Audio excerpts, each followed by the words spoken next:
अब आप लोग बाहर खड़े हो जाइए। पूरा परिवार छाता लेकर बाहर खड़ा हो जाता है। दीदी तुम भी जाकर भाभी की मदद कर दो ना। मैं क्यों करूँ, तुम्हारी लाडली भाभी है ना, वही कर लेंगी। मुझे तो वैसे भी उनका ये पेड़ वाला ससुराल बिल्कुल अच्छा नहीं लग रहा। मानवी पायल की बात को सुनती नहीं और वो पेड़ की अच्छे से साफ सफाई करती है। अब भूख के मारे मेरे पेट में चूहे कूद रहे हैं, कुछ खाने को बना दे बहू, या हमें इस पेड़ पर भूखा ही मारेगी। जी सासू माँ, जब हम घर से भाग रहे थे तो मैंने थोड़ा सा राशन रख लिया था, मैं अभी नीचे जाकर रसोई में खाना बनाती हूँ। मानवी नीचे आती है तो वहाँ चूल्हा बनाती है और उसमें आग जलाकर खाना बनाने लगती है। मानवी को धुआं बहुत तेज लगने लगता है। वो देखती है कि जिस जमीन पर उसने चूल्हा बनाया था वो बहुत गर्म हो गई है और वहाँ आग लगने वाली थी। हे राम, अगर इस पेड़ में आग लग जाती तो हम सब जिंदा जल जाते। मुझे इस रसोई का कुछ पक्का जुगाड़ करना ही पड़ेगा। मानवी खाना लेकर ऊपर आती है और सबको खिलाती है। रात का समय हो जाता है। सब लोग उसी मजबूत लकड़ी के फ्लोर पर सो रहे थे। उफ, ये लकड़ियाँ तो मेरी कमर में चुभ रही हैं। यहाँ कोई गद्दा वद्दा तो है नहीं, यह भी कोई जिंदगी है। अगली सुबह मानवी नीचे रसोई में आती है। वहां का नजारा देखकर वो हैरान रह जाती है। रात में तेज बारिश के चक्कर में उसका चूल्हा बेकार हो गया था। अरे ओ इंजीनियर बहू, देख लिया अपनी कारीगरी का नतीजा। कल तो बड़ी उड़ रही थी कि पेड़ में ससुराल और रसोई बनाऊंगी, अब क्या हो गया? हाँ भाभी, अब आज तो पक्का हम सब भूखे मरेंगे। अरे बहू, ये तो पूरा चूल्हा ही बेकार हो गया है, अब क्या करेगी तू? ससुर जी, ये आपकी जुगाड़ू बहू की रसोई है। अगर एक बार चूल्हा टूट गया तो क्या मैं हार मान लूंगी? अब मैं ऐसा चूल्हा बनाऊंगी कि बाढ़ तो क्या, सुनामी भी आ जाए तो आग नहीं बुझेगी। मानवी सबसे पहले एक पत्थर रखकर एक ऊंचा चबूतरा बनाती है ताकि नीचे का पानी चूल्हे तक ना पहुंचे। फिर वो उस चबूतरे पर एक चूल्हा बनाती है। अब हो गया मेरा बढ़िया चूल्हा तैयार, अब यहाँ बिल्कुल पानी नहीं आएगा। मानवी चूल्हा तैयार करने के बाद आसपास की जगह को ध्यान से देखती है। कल धुआं लगने से इस लकड़ी के पेड़ में आग लगते लगते बची थी। अगर मैंने इसका कोई जुगाड़ नहीं किया तो कोई बड़ी मुसीबत भी आ सकती है किसी दिन।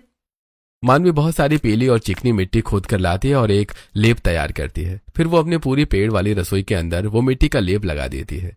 अब ये मिट्टी का लेप इस लकड़ी को आग से बचाएगा और अब मेरी रसोई एकदम सेफ है। अगले दिन रात का समय था। मानवी जंगल से सब्जी लाई थी और सभी घर वाले उन्हीं को पकाकर पत्तों के ऊपर रखकर खा रही थी। थू, अरे भगवान, क्या दिन आ गए हमारे। अब जानवरों की तरह इन पत्तों में खाना पड़ रहा है और ये खाना भी ढंग का नहीं है, एकदम बेकार है। हाँ माँ, और मेरी तो इन लकड़ियों के फर्श पर सो सोकर कमर ही टूट गई है। सासू माँ, ननद जी, आप लोग फिक्र मत कीजिए, मैं कल आप दोनों की इन सारी परेशानियों का देसी जुगाड़ कर दूंगी। अगली सुबह मानवी कुछ लकड़ियां लेकर आती है और छोटी छोटी चारपाई तैयार करती है और घास के गद्दे तैयार करती है और फिर वो चारपाइयों को ऊपर वाली फ्लोर पर ले आती है। ये देखिए हमारी नई चारपाई और ये घास वाला एकदम गुदगुदा गद्दा। अब किसी की कमर में दर्द नहीं होगा। हाँ ठीक ही है, पर ये घास तो चुभ रही है। अरे तुम्हें तो दुनिया की कोई चीज पसंद नहीं आ सकती। आहा पापा, आप माँ की बात छोड़िए, मुझे तो इस घास वाले गद्दे पर ऐसी नींद आ रही है जैसे मैं किसी राजा के महल में लेटा हूँ। अगले दिन सुबह मानवी मिट्टी के बर्तन बना रही थी, तभी वहाँ पायल और शारदा देवी आ जाती हैं। लो माँ, अब हमारी भाभी कुम्हार भी बन गई। अरे अगर कुम्हार का काम हर कोई घर में बैठकर करने लगेगी तो फिर कुम्हार क्या करेगा? दोनों वहां से चली जाती हैं। तभी विकास वहां आता है। भाभी, ये तो गीली मिट्टी के बर्तन है, इसमें पानी पिएंगे तो ये बेकार हो जाएंगे। अरे देवर जी, पहले मैं इन बर्तनों को चूल्हे की तेज आग में तपाऊंगी। जब ये आग में पक जाएंगे तो ये मजबूत हो जाएंगे। फिर चाहे इनमें पानी पियो या चाय, ये कभी नहीं टूटेंगे। मानवी बर्तन तैयार करती है और फिर उनको चूल्हे में पकाती है और फिर रात को सभी घर वाले उन्हीं बर्तनों में खाना खाते हैं। थू, ये क्या जहर बना दिया भाभी? ये जंगली घास फूस खाकर तुम्हें बीमार पड़ जाऊंगी, एकदम बेकार है ये। अब बहुत हो गया, कल मैं खुद मछली पकड़ने जाऊंगी। पानी बरस रहा है ना, पास वाले तालाब में बड़ी बड़ी मछलियां आ गई होंगी, मुझे ये सब नहीं खाना। अगले दिन पायल मछली पकड़ने तालाब किनारे जाती है। तभी उसका पैर फिसल जाता है और वो तालाब में डूबने लगती है। बचाओ, कोई मुझे बचाओ, मैं डूब रही हूँ। मानवी अपनी पेड़ वाली रसोई की दीवार पर मिट्टी का लेप लगा रही थी। तभी उसे पायल की आवाज सुनाई देती है। वो जल्दी से उसके पास पहुंचती है और पानी में कूदकर पायल को बचाकर बाहर ले आती है। आप लोग घबराइए मत, नंद जी को मैं कुछ नहीं होने दूंगी। मानवी जल्दी से उसे ऊपर वाली फ्लोर पर लाती है और उसके पैरों पर एक जड़ी बूटी लगाती है। थोड़ी देर बाद पायल को होश आ जाता है। हे भगवान, मैं बच गई। मुझे तो लगा था कि मेरी आंखें सीधा नर्क में जाकर ही खुलेंगी। पायल, तुम्हें भाभी ने बचाया है, ये अपनी जान पर खेलकर तुम्हें तालाब से बचाकर लाई हैं। पायल ये सुनकर इमोशनल हो जाती है। मुझे माफ कर दो भाभी, मैंने आपको हमेशा बुरा भला कहा, पर आपने आज मेरी जान बचा ली। सच में आप बहुत अच्छी हो भाभी। अरे ननद जी, रोना बंद कीजिए, परिवार में ये सब चलता रहता है। आप ठीक है ना? बस यही मेरे लिए काफी है। अगले दिन सभी घरवाले खाना खा रहे थे। मिट्टी के गिलासों में गंदा पानी भरा हुआ था। हे राम, ये पानी देखो, ऐसा लग रहा है जैसे किसी ने इसमें मिट्टी घोल दी हो। इसे पीने का तो बिल्कुल मन ही नहीं करता। हाँ भाभी, सच में ये पानी बहुत गंदा है। इसके अलावा हम क्या पी सकते हैं? आसपास के नदी, तालाब, कुएं सब गंदे हो गए हैं। अगर हमने ये गंदा पानी पी लिया तो हम बीमार होंगे, लेकिन हम क्या कर सकते हैं, मजबूर हैं। हाँ देवर जी, पानी तो साफ करना ही पड़ेगा। आप लोग रुको, मैं अभी कोई जुगाड़ देखती हूँ। मानवी नीचे उतरकर उस जगह जाती है जहां बाढ़ के पानी से कबाड़ा इकट्ठा हो गया था। कबाड़े में मानवी को एक फिल्टर वाली मशीन मिल जाती है। वाह, मुझे तो फिल्टर मिल गया। मानवी उस फिल्टर को तोड़कर उसके अंदर का मेन फिल्टर निकाल देती है। वो उस फिल्टर को धोकर एक मिट्टी के मटके से फिट कर देती है। ये देखिए, ये हमारा देसी फिल्टर है। अब इसमें बिजली की कोई जरूरत नहीं है। हम ऊपर से ये गंदा पानी डालेंगे और इन जालियों से छनकर एकदम साफ पानी नीचे आ जाएगा। मानवी गंदा पानी डालती है और वो पानी साफ होकर नीचे टपकने लगता है। और बस फिर हम इस साफ पानी को चूल्हे पर एक बार उबाल लेंगे, जिससे सारे बैक्टीरिया खत्म और हमारा पानी एकदम फिल्टर हो जाएगा। सभी घरवाले ये देखकर बहुत खुश हो जाते हैं। रात का समय था, मानवी जाग रही थी, तभी उसे कुछ औरतों की आवाज आती है। अरे बाप रे, ये तो विमला काकी और कमला काकी की आवाज है। लगता है वो दोनों खतरे में हैं। मानवी जल्दी से नीचे जाने लगती है। अरे मानवी, तुम इतनी रात को कहाँ जा रही हो? आलोक जी, वो पड़ोसने डूब रही हैं। मुझे उन्हें बचाना होगा। खबरदार, जो तूने उन डायनों को बचाने के लिए कदम भी बढ़ाया, मरने दे उनको।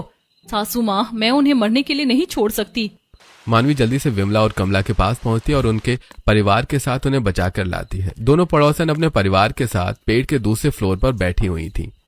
मुझे माफ कर दे बेटी, हम बहुत बुरे और घमंडी लोग हैं। जब तेरा घर टूटा था तो हमने तुझे सहारा नहीं दिया, और आज तूने अपनी जान पर खेलकर हमारे पूरे परिवार को बचा लिया। सच में बेटी, तेरे जैसी बहू जिस घर में हो वो घर कभी नहीं डूब सकता। हमें माफ कर दे। कोई बात नहीं आंटी जी, जो हुआ उसे भूल जाइए।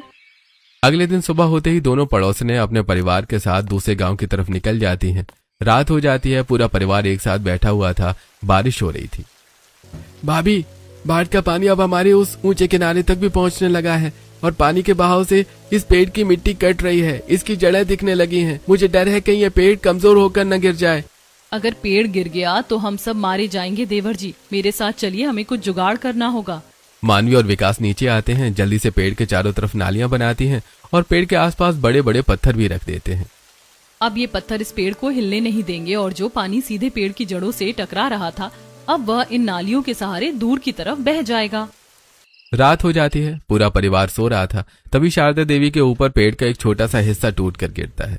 हाय रे मैया, मेरा सिर फूट गया। पेड़ का हिस्सा टूटने से अंदर पानी भी टपकने लगता है। सासू माँ, आप शांत रहिए, गहरी चोट नहीं है, मैं इसे अभी ठीक कर दूंगी। अगली सुबह उस टूटे हुए हिस्से को मिट्टी के लेप से बंद कर देती है और वहां एक पॉलिथीन भी लगा देती है। लीजिए, अभी यहाँ से पानी बिल्कुल नहीं आएगा। भाभी, हम इस फ्लोर पर रह तो रहे हैं, पर ये बहुत अजीब सी लगती है। हमें इसे थोड़ा घर जैसा सजाना चाहिए ना। अरे वाह नाना जी, आपने तो मेरे मुंह की बात छीन ली। चलिए इसे सजाते हैं। मानवी और पायल मिलकर चिकनी मिट्टी में थोड़ा सा सफेद चूना लाती हैं और फिर वो दोनों मिलकर उस लेप को दीवारों पर लगाती हैं और बढ़िया डिजाइन बनाती हैं। देखिए भाभी, अब लग रहा है ना ये हमारा प्यारा सा घर। अरे वाह, मेरी दोनों बेटियों ने तो इसे पेड़ को महल बना दिया। सभी घरवाले बहुत खुश हो जाते हैं। अगले दिन रात का समय था। आलोक बहुत दुखी बैठा हुआ था। मानवी, मैं कितना निकम्मा हूं ना। मैंने आसपास के 10 गांव में मजदूरी ढूंढी पर किसी ने मुझे काम नहीं दिया। जो थोड़ा बहुत काम मिला उसके इतने कम पैसे मिले कि मुश्किल से थोड़ा सा राशन आ पाया। मैं इस घर का बड़ा बेटा हूं पर मैं अपनी फैमिली के लिए कुछ नहीं कर पा रहा हूं।